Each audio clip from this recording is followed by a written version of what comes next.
14장입니다. 자, 12장하고 요 13장은 용과 그리고 짐승들이 이 하나님의 성도들을 핍박하고 박해하는 이런 내용이었습니다. 요 13장까지가. 그러나 요 14장은 이제 어떤 내용이냐?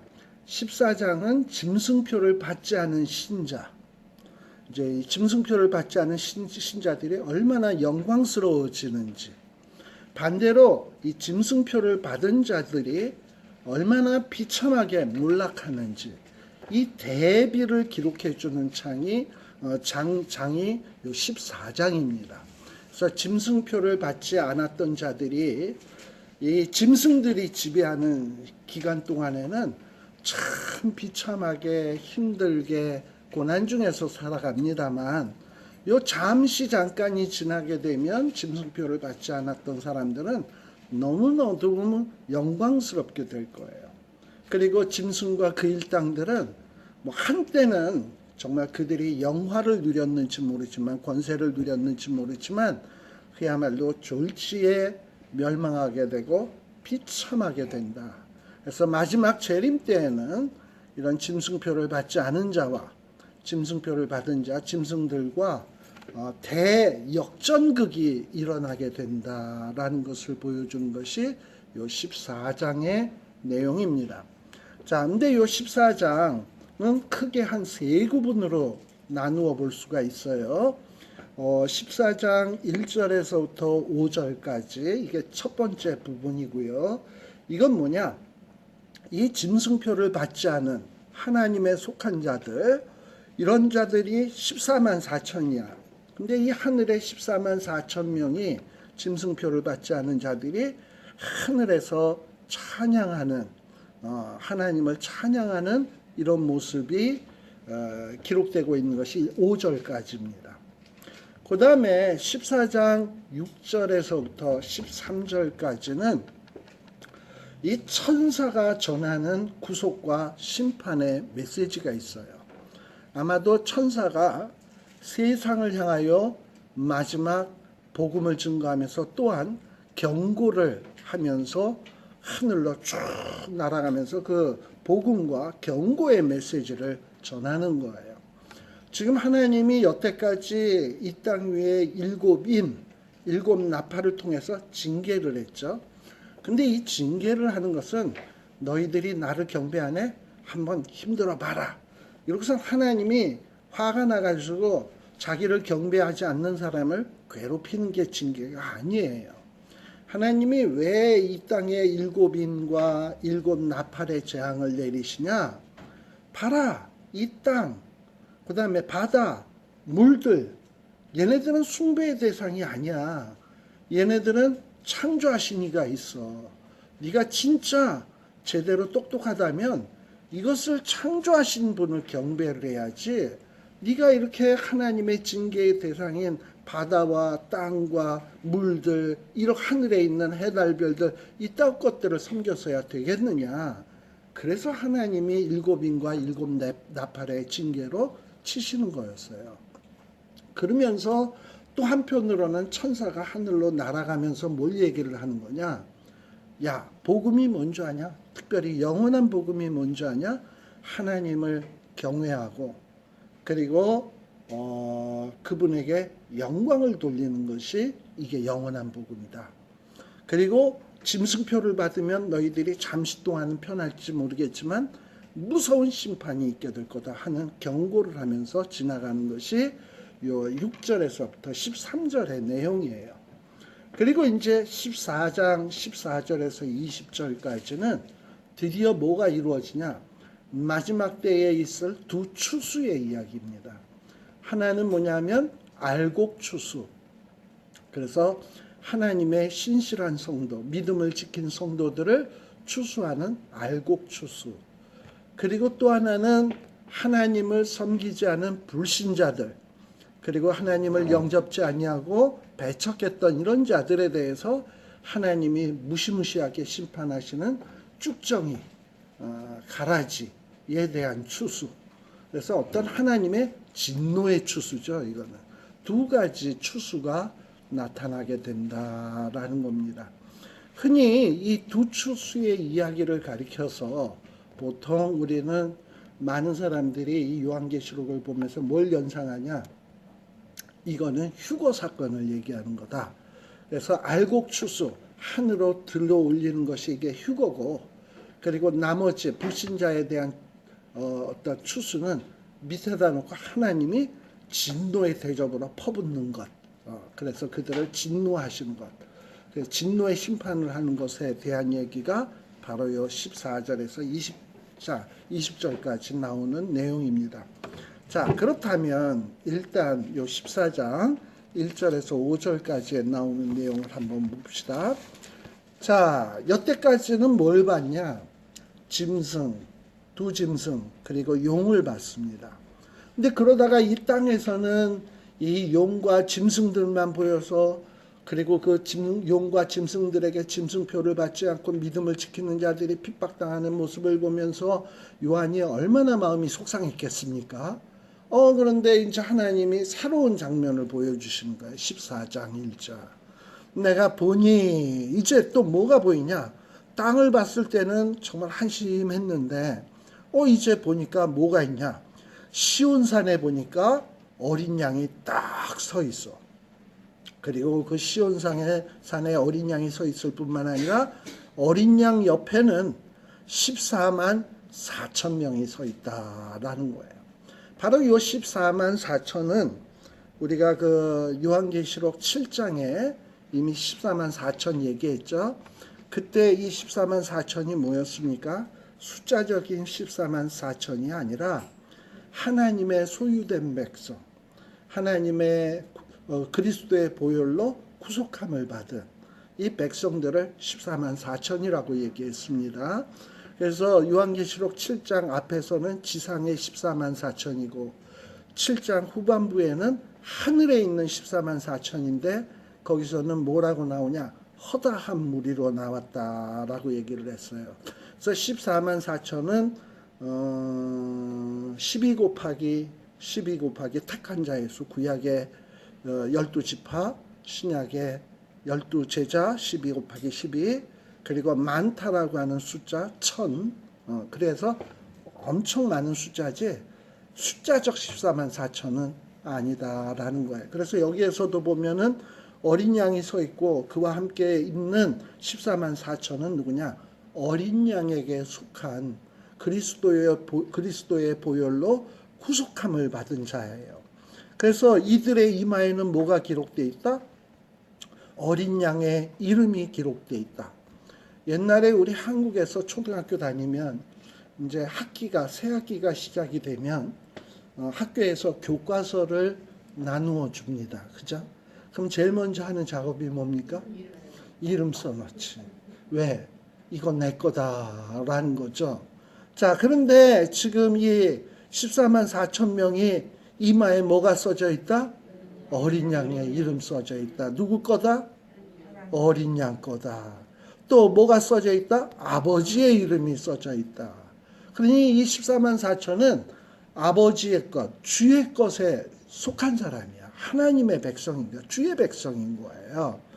자, 그런데 한편 그 시온산 옆에 그 하늘에서 막 엄청난 소리가 들리는데 맑은 물소리 같기도 하고, 그때 이 맑은 물소리는 이 정도의 소리가 아니에요. 우리가 뭐 노래 보면 졸졸졸 시냇물 흐르며 하는 노래 있잖아요. 그런 졸졸졸졸 이 정도의 소리가 아니고 이거는 거대한 폭포수예요. 나이아가라 폭포수 같이 막 무서울 정도로 떨어지는 소리 있잖아요. 브라질의 이과수 폭포, 여기 또 우리 동부의 나이아가라 폭포, 그 근처에 가보면 물이 떨어지는 소리가 정말 무서워요. 근데 그런 어마어마한 소리야. 그리고 많은 물소리 같고 뇌성과도 같은데 거기에서 그러니까 이 얘기는 뭐냐면 어떤 권능, 위엄, 어떤 압도하는 어떤 이런 것을 얘기하는 뜻이에요. 여기에 보면 어떤 하나님의 이 하늘에서 나는 소리가 어마어마하게 압도하는 소리야. 많은 물소리, 뇌성. 근데 거기에 또 한편으로는 무슨 소리가 들리냐? 검은 곳 타는, 그 검은 곳 타는 소리가 들리는 거야. 또 음악 소리가, 찬양 소리가 또 어울려지는 거야. 그야말로 위엄이 있고 조화롭고 아름다우면서 아무튼 어마어마한 이런 소리가 막 울려 퍼지면서 3절에 보면 거기에서 어떤 소리가 들리냐? 노랫소리가 들리는 거예요. 보좌와 내생물과 장로들 앞에서 새 노래를 부르는 거예요. 누가? 14만 4천 명이. 그러니까 하나님에 의해서 구원받은 자, 하나님의 소유된 백성들이 하나님 앞에서 새 노래를 부른다. 노래는 노래지. 무슨 새 노래? 새 노래는 도대체 이건 무슨 노래일까요? 새 노래. 우리 5장 9절에서도 우리 요한계시록 5장 9절에서도 요 새 노래에 대한 얘기가 나와요. 5장 9절. 계시록에만 요 특이하게 새 노래에 대한 얘기가 참 많이 나옵니다. 5장 9절에도 보면 새 노래를 노래하여 가로되 책을 가지시고 그 인봉을 떼기가 합당하시도다. 이러면서 사람들이 14만 4천 명이 하나님 앞에 새 노래를 부르는데 이 계시록 14장 3절에서도 새 노래가 나온다. 자, 근데 이 새 노래라는 것은 그러니까 뭐 새 노래라는 건 낡은 노래도 있는 거죠. 그러니까 새 노래라는 것은 new라는 이런 뜻보다는 완전히 이게 퀄리티가 다른 거.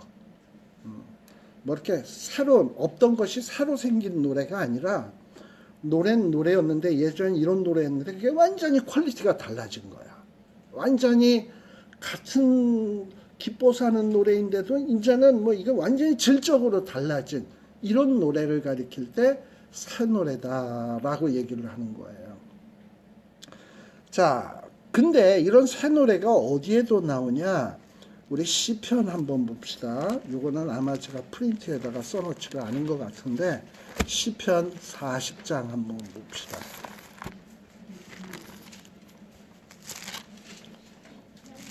(40장)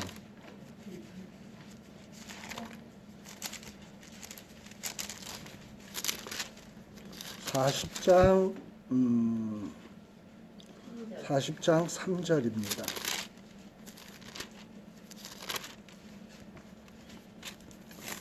자, 40장 그 표제가 뭐로 되어 있습니까? 다윗의 시. 다윗이 이 노래를 어떤 상황에서 불렀을까요? 1절, 2절을 보시게 되면 내가 여호와를 기다리고 기다렸더니 이거 뭐 조금 기다린 걸까요? 많이 기다린 거예요. 하나님 왜 나는 맨날 이렇게 사울에게 쫓겨다녀야 됩니까? 왜 이렇게 나는 죽을 고비를 넘겨야 됩니까? 내가 도대체 무슨 죄가 있습니까? 왜 이렇게 힘들어야 됩니까? 날마다 다윗이 하나님 앞에 눈물로 부르짖었어요. 그런데도 계속해서 쫓겨다닌 거야. 2절에 보면 다윗은 뭐라고 얘기합니까? 나를 기가 막힐 웅덩이와 수렁에서 끌어올리시고, 그 얘기는 뭡니까? 여태까지 어떻게 살았다? 기가 막힌 웅덩이에 빠지고 수렁에 빠지고 정말 죄도 없는데 고생이란 고생을 생고생했는데 어느 날 하나님이 나를 그곳에서 끌어올리시고 내 발을 어디에다 두었다? 반석 위에 두사 내 걸음을 어떻게 했다? 견고케 하셨다. 완전히 상황이 뒤바뀌어진 거예요. 그래서 이제는 눈물이 변하여 노래가 된 거예요. 과거에는 내가 왜 이 수렁에만 빠져야 됩니까? 왜 이 웅덩이 속에서 허우적거려야 됩니까? 막 기도를 해도 하나님의 탄식의 노래를 해도 이것이 탄식이요 슬픔의 노래였는데 이제 하나님이 놀라운 구원을 베풀어 주시니까 그게 뭘로 바뀌었다? 새 노래가 되었다라는 거예요.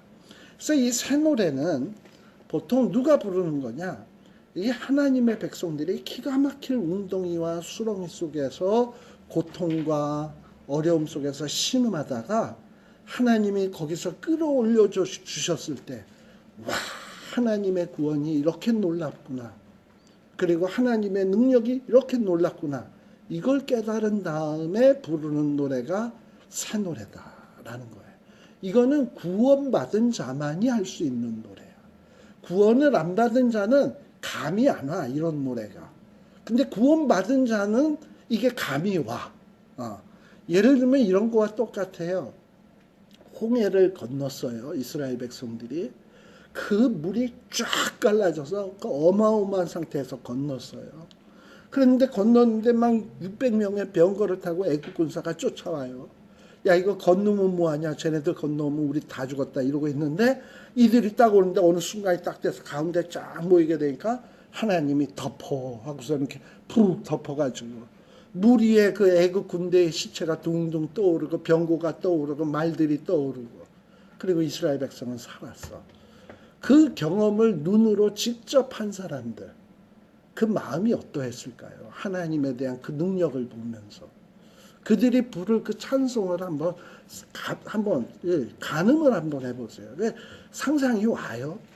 우리는 대충 상상이 되지만 그건 진짜 백문이 불여, 100번 들어봐야 몰라. 근데 봐야지 알지. 그래서 나중에 우리가 이렇게 짐승표를 안 받고, 만일에 그때까지 살아있다면 짐승표를 안 받고 생고생하면서 핍박당하고 이러다가 그런데 갑자기 주님이 짱 오셔서 우리를 기가 막힌 수렁에서 건져주셨단 말이지. 그랬을 때 우리는 어떻게 될까? 눈물을 뚝뚝 흘리면서 새 노래를 부르기 시작을 하는 거예요. 이게 바로 그 새 노래야. 자, 근데 이 새 노래를 부르니 땅에서 구속함을 얻은 14만 4천인 밖에는 이 노래를 배울 자가 없더라라는 거예요. 이 사람들은, 이 14만 4천은 어떤 사람들이냐? 근데 아무나 14만 4천이 되는 게 아니야. 이 14만 4천은 4절에 보면 어떤 자들이다? 여자로 더불어 더럽히지 아니했다. 정절이 있는 자라. 뭐 여기서 여자로 더불어 더럽히지 아니했다 하니까는 이 카톨릭의 어떤 신부나 수녀들은 이래서 독신으로 살아야지 돼, 거룩하게 살려면. 무슨 독신주의를 어떤 그 지지하는 성경 구절로 생각하는 사람이 있어요. 근데 뭐 요즘 뭐 카톨릭 신부들 보면 뭐 한심하기 그지없더만, 아동 성추행까지 하더만, 여자도 모자라서. 그렇잖아요. 예. 근데 여기서 말하는 여자로 더불어 더럽히지 아니한다라는 건 그 얘기가 아니고, 우리가 이미 앞에서 음녀 기억하시죠? 이 음녀가 뭡니까? 세상의 악의 시스템이라 그랬어요. 그러니까 이 세상에서는 사탄은 자꾸 어떻게 꼬신다고요? 세상에서 행복해지려면 잘 먹어야 돼. 그리고 마셔야 돼. 그리고 먹고 마시고 또 시집장가 잘 가야 돼. 시집장가 갈 때는 스펙을 잘 봐야 돼. 신앙 뭐 그게 밥 먹여주냐? 어느 대학 나왔는지, 돈 얼마 있는지 그거 살펴야 돼. 사탄은 우리에게 모든 가치관을 그런 식으로 가르쳐 줍니다. 그게 뭐냐면 세상의 음료의 시스템이야. 근데 우리가 알게 모르게 그런 가치관과 그런 신념에 그냥 속아 넘어가가지고 우리도 그렇게 살아. 교회만 다닐 뿐이지 세상에서 사는 거 보면 똑같아, 가치 기준이. 그게 뭐냐 하면 우리가 뭐랑 타협한 거냐면 음료와 타협한 거예요. 14만 4천은 어떤 자냐? 그런 세상의 악한 시스템과 더불어서 더럽혀지지 아니하고, 세상은 떡으로 사는 게 아니야. 하나님의 말씀으로 사는 거야. 그러면서 힘들더라도, 떡이 없다 할지라도 여호와로 인해서 기뻐하고 하나님의 말씀대로 사는 것을 프라우드하게 생각하는 사람. 이게 뭐냐면 믿음의 정절을 지키는 자입니다. 그리고 이런 자는 또 어떤 자다? 어린 양이 어디로 인도하든지 따라가는 자다. 우리 예수님은 성경에서 보면 종종 목자로서 비유됩니다. 우리 시편 1편에 보면 여호와는 나의 목자시니 내가 부족함이 없으리로다. 그가 나를 푸른 초장에 인도하시고 쉴만한 물가로 인도하시는도다. 푸른 초장으로 질 만한 물가로 인도하시는 거 맞아요. 그런데 우리 여호와 또 우리 주님 목자님께서는 우리를 때로는 어디로 인도하시냐? 사망의 음침한 골짜기로도 인도하신다라는 거예요. 근데 목자가 양떼를 데리고 사망의 음침한 골짜기에 가고 싶겠어요? 웬만해선 목자도 가기 싫지? 그런데 어떨 때는 부득이하게 사망의 음침한 골짜기로 가야 돼. 왜냐하면 그곳을 통과하지 않고 돌아가는 길이 너무 멀어서 양떼들이 굶어 죽거나 그야말로 어떤 위험에 의해서 죽을 확률이 너무 높아. 위험을 감수하더라도 지름길인 사망의 골짜기를 정신 바짝 차리고 지나가면 다 살 수 있어. 그러면 목자는 특별히 신경 써서 양떼들을 데리고 사망의 음침한 골짜기로 가겠죠. 그때 목자가 얼마나 신경을 쓸까요? 그러니 똑 착한 양, 목자를 정말 신뢰하는 양들은 어떻게 해야 돼? 에이씨, 사망의 음침한 골짜기래. 그러고서는 좀 뭐 힘들고 좀 마음에 들지는 않지만 우리 목자가 일로 인도한 데는 뜻이 있을 거야. 비록 나한테는 좋지 않지만 이 길로 가는 것이 좋으니까 가는 거야.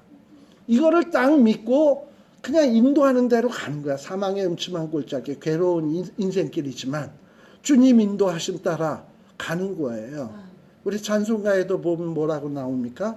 주의 인도하심 따라, 주의 인도하심 따라. 그 다음에 어디든지, 뭐 좋은 데만? 아니죠.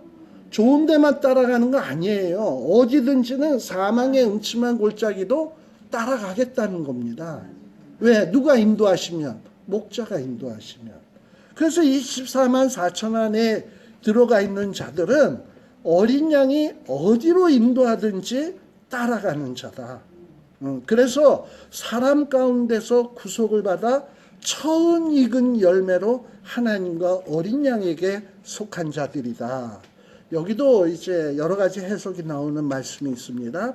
사람 가운데서 구속을 받아 처음 익은 열매로 하나님과 어린 양에게 속한 자들이다. 첫 번째 이 말씀을 어떻게 보는 사람이 있냐면, 지난번에 우리 요한계시록 7장을 보면서 14만 4천을 어떤 이런 세대주의자들이나 이런 사람들은 이 14만 4천이 하나님의 그리스도의 보혈의 피로 구속함을 받은 사람들이 아니라 이들은 누구냐? 마지막 7년간의 대환란에 있을 특별히 하나님이 세우시는 하나님의 종들인데 유대인들이다라고 주장하는 경우가 있습니다. 그래서 이 유대인들 가운데 14만 4천. 그래서 뭐 루벤 지파의 몇 명, 루즈 지파의 몇 명 쭉 이러고 나왔었잖아요. 그래서 이건 유대인이다라고 보는 사람들이 있어. 근데 이들이 이제 둘씩 복음 증거하러 나갔다가 적그리스도가 그 증인들을 죽이잖아요. 근데 이 죽여서 사흘 반 동안 그야말로 시체를 방치해 놓고 무덤에 장사 치르지 못하게 해놨는데, 갑자기 사흘 반 지난 다음에 이 증인들이 어떻게 됐다? 벌떡 일어섰다, 부활했다, 그 얘기했죠. 그래서 여기 보면은 지금 뭐냐 하면은 사람 가운데서 구속받아 처음 익은 열매, 이거를 뭐라고 얘기하는 거냐면 바로 그 유대인들 두 증인인데, 이들이 이 적그리스도와 짐승 세력에 의해서 죽었다가 부활한 것을 뭐냐 하면 사람 가운데서 구속을 받아 처음 익은 열매다라고 얘기를 한다는 거예요. 자, 이 근거가 뭐냐? 우리가 보면 우리 그 오늘 프린트에도 어디 있을 건데,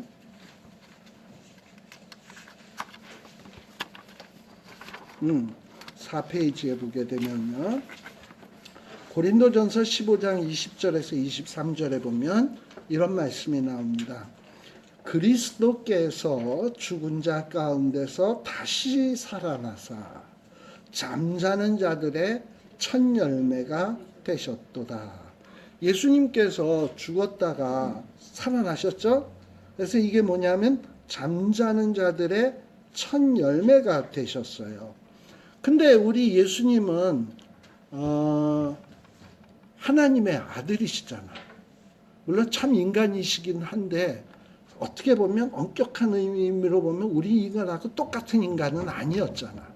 성령으로 잉태되셨고 우리처럼 죄 가운데서 태어난 그런 사람이 아니시잖아요. 물론 육신은 똑같이 가지셨는지 모르지만, 그래서 주님은 이런 잠자는 가운데 첫 열매가 되셨지만 그분은 주님이셨고, 진짜 사람들 가운데서 첫 열매가 된 자는 누구냐? 아까 유대인 14만 4천 이들이 순교했다가 사흘 반 만에 벌떡 일어난 거. 이게 뭐냐? 사람 가운데서 주님처럼 부활한 첫 열매라는 거지. 물론 과거에도 어떤 죽음을 보지 않고 하늘에 들리움 받은 사람이 있습니다. 누가 있냐? 에녹이 있고요. 또 엘리야가 있어요. 이들은 죽음을 보지 않고 하늘로 올라갔습니다. 근데 이들은 부활이라고 할 수 없는 게 이들은 죽질 않았어. 그냥 하늘로 올라갔어. 그러면 예수님 빼고 사람 가운데서 죽었다가 살아난 사람은 누구밖에 없냐? 지금 이 요한계시록에 나오는 두 증인, 이 사람들이다 이 말이에요. 그래서 이 사람 가운데서 살아난 첫 열매 해가지고 이거를 두 증인으로 연결시켜서 해석하는 사람이 있습니다. 근데 이것도 물론 뭐 나름 그런데 그러면 그게 꼭 유대인만이냐? 저는 우리 그 14만 4천이 누구라 그랬죠? 구속함을 받고 주의 것이 된 사람들이에요. 이들이 나가서 복음 증거하다가 이런 적그리스도 세력에 의해서 죽는다 그랬죠? 그렇지만 하나님이 어떻게 하신다고? 살리실 거라고. 그리고 하늘로 데리고 올라가실 거라고. 그들이 누구다? 사람 가운데서 부활하는 첫 열매가 될 거예요. 그죠? 그 여러분이 될 수도 있고 제가 될 수도 있고 누구든 될 수 있는 거예요. 주의 말씀 증거하다가. 근데 여기서 말하는 처음 익은 열매라는 것은 죽었다가 사람 가운데서 처음 부활한 사람을 뜻한다라는 뜻도 될 수 있겠지만, 좀 더 설득력이 있는 것은 레위기 26장에 나오는 것을 배경으로 하는 내용이에요. 거기에 보면 성경에서는 첫 열매를 하나님께 가져오라고 돼 있어. 모든 짐승이나 이런 곡물 가운데 첫 것 있잖아요. 이건 누구 것이다? 하나님의 것이다. 그래서 여기서 처음 익은 열매다라고 하는 것은 열매 가운데서 처음 익었다 이 뜻보다는 처음 익은 열매, 이거는 하나님의 것이다 라는 의미인 거예요. 그러니까 열매 중에서 첫 번째 익었다라는 의미보다는 열매 중에서 첫 번째 익었기 때문에 이건 누구 거다? 하나님 거다라는 데 더 강조점이 있다 이 말입니다. 그렇다면 이 얘기는 뭐가 되는 거냐 하면, 이 14만 4천은 여자로 더불어 더럽히지 아니하고 정절이 있어요. 어린 양이 어디로 인도하든지 따라가는 자예요. 그래서 이들은 어떤 자냐? 하나님께서 구속을 받아서 하나님 것이 된, 처음 익은 하나님의 것으로 된 하나님 어린 양에게 속한 하나님의 소유가 된 자들이다라는 거예요. 그래서 이 하나님의 소유가 된 자들은 어떻다? 입에 거짓말이 없고 흠이 없는 자다라는 겁니다. 바로 그래서 이 14만 4천이 어떤 자들인가 하는 것을 우리들이 눈여겨보면 우리가 남은 인생 살아있는 동안에 어찌 살아야 될지 답이 나옵니다. 어떻게 살아야 돼요? 세상 시스템에 우리를 더럽혀서는 안 된다. 믿음을 지켜야 된다. 정말 먹고 마시고 시집가고 장가가고 사고팔고 집 짓고에다가 관심을 두지 말고 먼저 그의 나라와 그의 의를 위하여 살아야 된다.